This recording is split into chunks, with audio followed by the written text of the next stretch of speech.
Welcome back, everybody, to another episode of the Lupa Paula Show.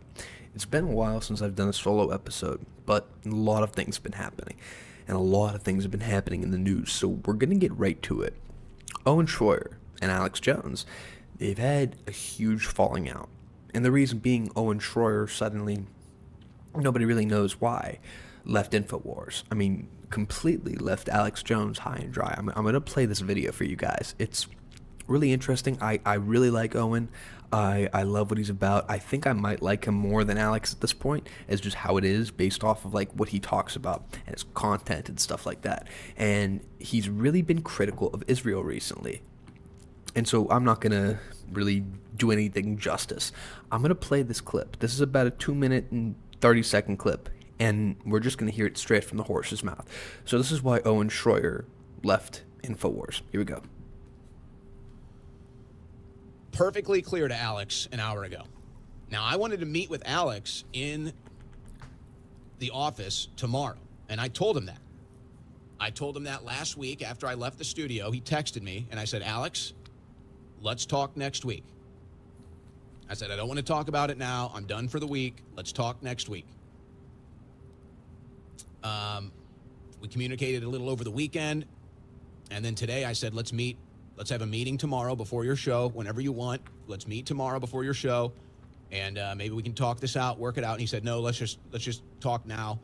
And so he called me. Now, my intentions, and I told him this, I wanted to go in this week. I wanted to go in tomorrow. And I wanted to finish this week, and I wanted to finish positively at InfoWars. And you know, I even said if he wanted me to kind of stick around like a satellite to go down with the ship, that I'd be willing to play some sort of a satellite role to go down with the ship and be a part of that and continue, you know, wearing the name on the front of the jersey for at least some semblance while it's still ongoing. And he didn't express any interest in that. And so he told me that he didn't need me and good luck. And that was that. That was that. So I wanted to make this announcement on InfoWars. I wanted to make this announcement with Alex. That actually meant a lot to me. That's what I wanted. I wanted to leave in a very positive fashion. I wanted to announce it to the InfoWars audience on the InfoWars airwaves. I wanted Alex and the crew and everybody to be there, and I wanted to shake Alex's hand. I wanted to thank him for everything. I wanted to just go down memory lane of all the things that we've done. But he wasn't interested in that. And he said, don't come in this week. So that was that. So right there, you kind of get it. So Owen basically was denied the opportunity to be able to have any really celebratory exit, right? A peaceful exit with Alex Jones from InfoWars. And he's forced to make this statement online. And it's not great. And so they had a fight. Okay, they had a fight on Twitter. There was this behind-the-scenes thing that we weren't really able to see, but they had a fight on Twitter. So Owen, he posted this video, a little compilation, a 5-minute compilation on Twitter of just what an epic ride. I wish nothing but the best for the entire InfoWars team. So here it is. Here's to Alex Jones. Everyday InfoWars is on air, and we are live broadcasting is a victory and is a revolutionary act. So just like a little compilation like that, okay? He captioned it, what an epic ride. I wish nothing but the best for the entire InfoWars team. Alex Jones is in the comments. That's right. Lie about people, then act like you're a nice person and not an evil agent. What? Okay, interestingly enough, so you have people in the comments positive, right? Kai Schwimmer, he's a famous groiper. Good luck, man. Excited to see what happens next on Owen Report. Dan Bilzerian, Alex is scared to speak the truth. He will fall as you rise. Okay? So then the next day on InfoWars, which is today, Alex went insane on the air. So I'm just going to play it for you. How much have I come in and censored you over the years? Yeah, not enough, frankly. I say some things that I shouldn't be saying. Have I ever censored you? Never once. Literally never once. Hey, but hey, if you want to quit and have a publicity stunt and lie about me, I forgive you, okay? Well, that's I know. I'm very just saying I expected. Hey, David Knight did it. Owen's done it. And I tell you, I was taking the high road until I actually started watching it. And It's like Anakin Skywalker's become Darth Vader. Can we sing a song? Hey, when I go on the air, I'm letting you have it, Shroyer. You stabbed your brother in this operation in the back, and you're a fucking liar. Can we sing a song? Fucking asshole. Can we sing a song? Shit. We're gonna. How much have I come in? So he was not supposed to go on Harrison Smith and I think Steve, whatever Alex's his son's name is. He was not supposed to go on this show. He just barged in, came in, and did that. But it gets worse. Unfortunately, it does get worse. So then Alex proceeds to go nuts on his own show on Owen. So we're going to play this little clip for you as well. And like I said, he's out of control. You are a snake. You are a rat. You are a fraud. You are a backstabber. You are a handbiter. You are a disgrace. And I hate to say it, but there's more. There's more clips of Alex just continuing to disown Owen entirely. And this is the last one that we'll play. This is the last big one, but take a listen. Just watch this. So, I mean, he took Snake to the next level. So, Owen Shroyer's dead to me. If he goes on air and repents to Jesus and apologizes for being demon-possessed or whatever it is he is, then I will forgive him. What? But he thinks that he would like absorb us as a launch pad and lie about us to make himself a victim so he could project himself and launch his own show when he cut and run and didn't even call me or didn't even say anything or didn't even say, hey, what can I do? He just cut and run and said, I'm done with you people. When Bloomberg and The Onion came in here and ransacked this place, and we stood up to him and won thanks to your backing and God's providence, and the whole time, he was trying to cut and run. But then when he figured out that, oh, it's still there, he slunk back over, and I never even came to him and said, hey, it's good to have you back, man. Glad, blah, blah. Just, yeah, okay, sure. Just like that. People say, why was you swinging around like that? Because I wasn't going to give him what he wanted. I knew what he was going to do, but I wanted to make sure. It's one thing to know what somebody's going to do, but it's another to wait till they do it. And he did it worse than I thought. So for the record, obviously Alex isn't happy.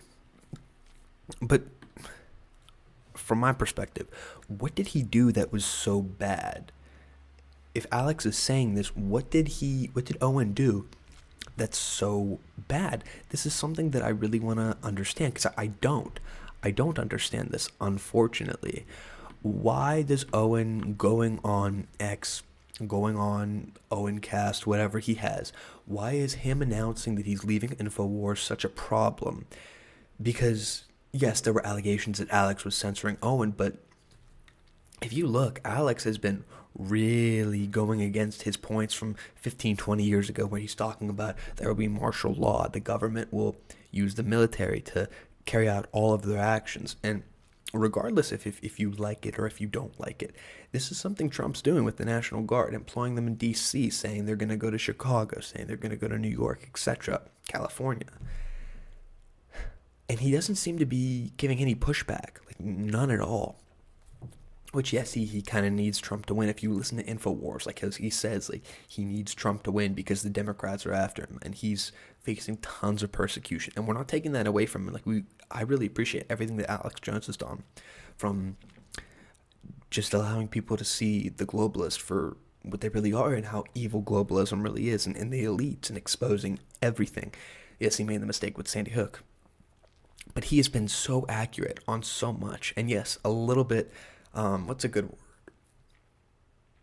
A little bit flamboyant with the way he's a little bit theatrical with the way he reports the news and stuff like that. He's very entertaining, but like a lot of this is true, and he's responsible for all of it. He's responsible for this whole populist wave in the world where you have these leaders that are being elected, whether or not they're bad faith actors or not.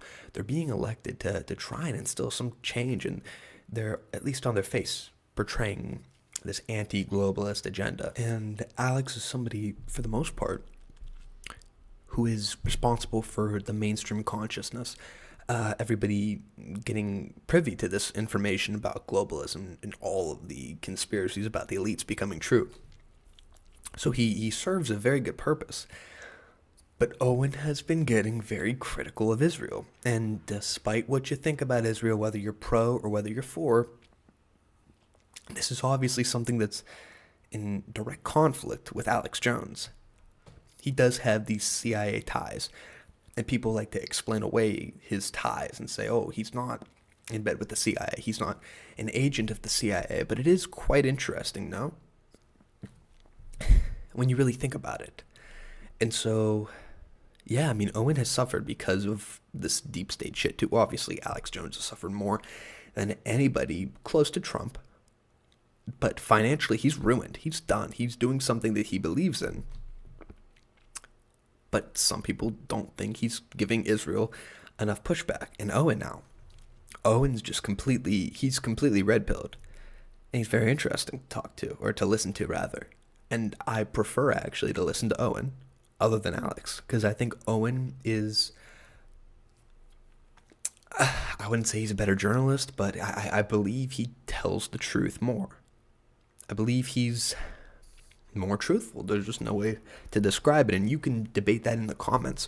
But I don't know. I don't think this Alex Jones crash out is something that I just don't think it's a good thing, man. I just don't think this is a good thing. So let's transition a little bit now, because we have this clip from 5 months ago, and it's Owen interviewing Nick Fuentes. And again, this is a clip from 5 months ago, so it does still have value today. But listen to exactly, and just watch exactly what happens in this clip. But I want to get back to what you were saying about college, because I think it's... Hold on. Hold on a second. You see what he's doing? I just got a call from Tel Aviv. It's got the call. Stop talking about Israel right now. Oh, it was straight out of Tel Aviv, huh? Yeah, Benjamin Netanyahu, my boss. Are you sure it wasn't Jerusalem? Stop right now. Or Washington, D.C.? I'm ordering you. Or Trump Gaza International? I'm in there every day telling Owen. I have to restrain him. Did you, are you going to take the trip, Alex? You want to go touch the wall? I would love to go to Egypt. I'd love to go to Israel. I can arrange that for you. I want to go see the Great Wall of China. I mean, I'm going to work with Xi Jinping. Yeah, no, I would love to go see Golgotha where Christ was crucified. And I would love to do all that. Would you kiss the wall? Like Vance? You know, probably to troll people, yeah. That'd be a good troll. That'd be a pretty good troll. I would do the opposite thing. I would refuse to touch the wall to troll people. No, listen, that's a Titus destroyed that in 70 AD. So you can't hate those people. And you know, we say we're not Judeo-Christian. I know that. We are Christian. But the point is, it does Abrahamic religion and all that. We can't, you even hate the Jews of 2,000 years ago. My point is, Netanyahu... Are we having a history discussion now? Or do we have to do this now? It's because we disagree with... This is why Owen left. I mean, this is why. It's plain and simple. And Alex commented under this. He goes, oh, it was a joke.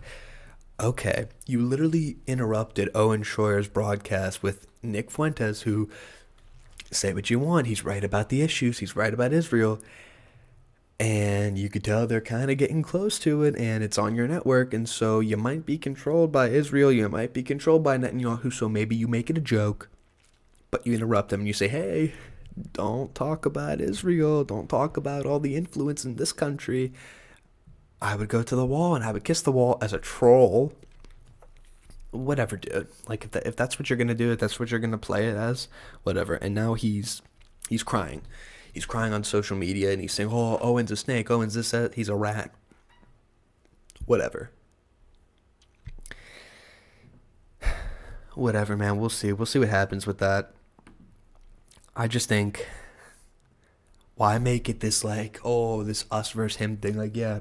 And then he's complaining, oh, yeah, I never censored you, like, I just literally pulled up a clip of you interrupting Owen's show. Obviously, Nick Fuentes is there. They're both like, what's going on? You literally interrupted, not on schedule. It wasn't a prank or whatever. This didn't seem like somebody that was like a spoof. They just set it up. No, like, this is like, you actually interrupted his show.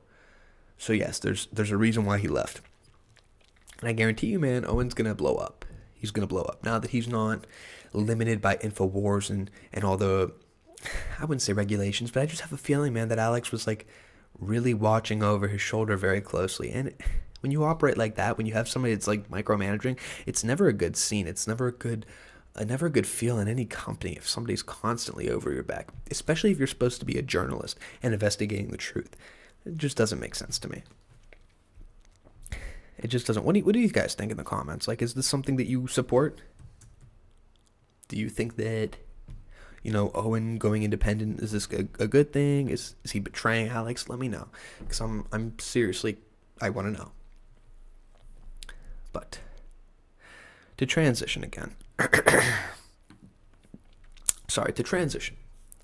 So we just played that clip for you about Nick Fuentes on Owen Shroyer. Well, he's getting a lot of mainstream attention. I mean, a lot. Meaning multiple articles now are being written about him in mainstream news, whether that's CNN, MSNBC, Fox News, what have you. Here we have one. Why Donald Trump should fear Nick Fuentes. Youthful far-right commentator spotlighting Trump's hypocrisy and Vance's betrayal of a movement they no longer represent. And here's the Groyper King. Here we go. Nick Fuentes is only 27, yet his reach already extends further than men twice his age. He is not a sideshow. He is not a fringe curiosity. He is a rising force with the ability to disrupt the Republican Party politics for years to come. For President Donald Trump and Vice President J.D. Vance, brushing him aside or looking the other way is not an option. Too many pundits lazily compare Fuentes to a far-right icon Alex Jones, who we just talked about. The truth is there's no real comparison. Jones was, and still is, a carnival act. He hogs snake oil supplements, screams like a lunatic, and cries on air for attention. He is emotionally incontinent and ideologically inconsistent. He craves credibility but has never earned it. His following is loyal but limited, and his clownish antics keep him locked on the margins. Fuentes is cut from a very different right-wing cloth. He's disciplined, while Jones is deranged. He's deliberate, Jones is desperate. He doesn't need to shout to be heard. Although, Nick does shout. He presents controversial ideas in calm, sharp language that resonates with a generation of disillusioned young men. That alone makes him far more dangerous than Jones ever was. At the core of his project sits the so-called Groyper Army. This is not a movement of rallies and door-knocking. It is a digital swarm, organized, relentless, and perfectly adapted to today's online battlefields. They flood comment sections, weaponize memes, and exploit algorithms to magnify their reach. They understand attention better than most seasoned strategists and know how to turn a Twitter spat into national headlines. Their effectiveness has already been proven in 2019 and 2020. Groypers disrupted Turning Point USA events, ambushing speakers with questions about immigration, foreign wars, and cultural priorities. These weren't random hecklers. These were disciplined agitators who forced mainstream conservative groups to defend ground they weren't prepared to defend. A handful of activists bent the conversation closer to nationalism. That alone should keep Republican strategists up at night. Fuentes has also thrived where others have failed. Banished from major platforms, he rebuilt on rubble and smaller sites. Now he's back on X, expanding once again. Deplatforming hasn't weakened Fuentes. If anything, it has hardened him. Each man becomes proof to his followers that the system fears him. Some readers will object here, stating that he's an anti-Semite with a long record of hateful remarks. That may be true, but it does not diminish his influence.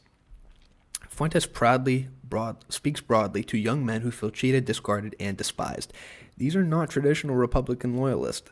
They see little for themselves in tax cuts or tacky cryptocurrency ventures. Fuentes offers belonging, brotherhood, and a story that frames them not as failures, but as betrayed. That message lands because in many ways it's undeniably true. Trump, once the scourge of elites, now spends more time rubbing shoulders with Wall Street and Silicon Valley than railing against them. The man who promised to drain the swamp dines with donors, while the disaffected wait for a champion. Fuentes cast himself as that champion, the antidote to a party drifting back toward the powerful. This is why his appeal bites so deep and why it is so dangerous for the GOP. Modern elections are decided on the margins. In Wisconsin, Arizona, and other swing states, a few thousand votes can flip the map. Fuentes doesn't need to win. He only needs to slap enthusiasm, smother turnout, or peel away the disillusion. That alone makes him a strategic threat at coming polls. And his career is just beginning. Fuentes has decades to sharpen his message, stretch his reach, and grow his audience. Where older firebirds fade, Fuentes is still climbing.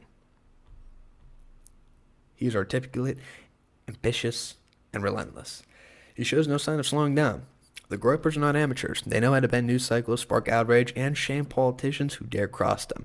And they do it with the precision of professionals, not the chaos of hobbyists. For J.D. Vance, the danger is personal. He's widely seen as Trump's heir, the man expected to carry MAGA forward. But Fuentes cast Vance as a fraud, groomed by elites, bankrolled by Peter Thiel, and paraded as a populist while serving as a puppet. It's Fuentes and his followers that makes Vance not the future of the movement, but the betrayal of it. This is a nightmare scenario. The GOP cannot dismiss Fuentes as another online loudmouth. He is not Alex Jones flogging pills and sobbing on cue. He's controlled, careful, and capable of mobilizing disillusioned young men in the ways the party is not prepared to counter. Trump and Vance face an adversary who cannot be ignored, outspent, or deplatformed into irrelevance. The Fuentes factor is real, and MAGA's champions would be wise to pay attention. That, my friends, is why I love Nick Fuentes. He is now getting mainstream attention for the first time in a long time. First time I heard about Nick Fuentes was when they reported on his Mar-a-Lago dinner with Trump. It was him, Kanye, and Milo Yiannopoulos. It wasn't until after the 2024 election where I really started to pay attention. I started seeing the clips on TikTok, on Instagram, on Twitter. And eventually I watched my first live stream on Rumble with him in March. And I fell in love with the America First movement, the true America First movement. You see, I was hoodwinked into voting for Trump in November. I voted for him in 2020. He lost. I voted for him in 2024. He won. I bought the lie that he was going to really change shit for us and bring back jobs. And we'll do exactly what he campaigned on. Except he didn't. And I fell for it. And so in time, I began to be red-pilled by seeing different things on the internet, and eventually led me to Nick. And you know what, man? This Groyper movement, I'm all in. I don't know if I'm a Groyper, but I'm definitely Groyper adjacent. I believe in all these views, and I think everything should be revisited because these people in both parties, which he outlines, they're not in it to win it for us. They're in it for themselves. And if we continue to vote Republican like he's talking about, we continue to vote for somebody like a J.D. Vance or a Marco Rubio in 2028, I just don't think that anything's going to change. And that's the problem. Nothing's going to change. But with this movement, this guy, this unquestioned, battle-tested leader, good luck, man. Good luck being a force against him. Good luck being one of his enemies. Good luck being an enemy of the America First Groyper movement. Because it's strong, it's building, and it will very soon be a force to be reckoned with. So that's the show. It's been a shorter show, I will say that, but running out of time here. I really appreciate you guys for checking out this video. Hopefully you can give me a thumbs up, a thumbs down. Hopefully not. But yeah, thank you so much for watching, and we will see you next time. Bye-bye.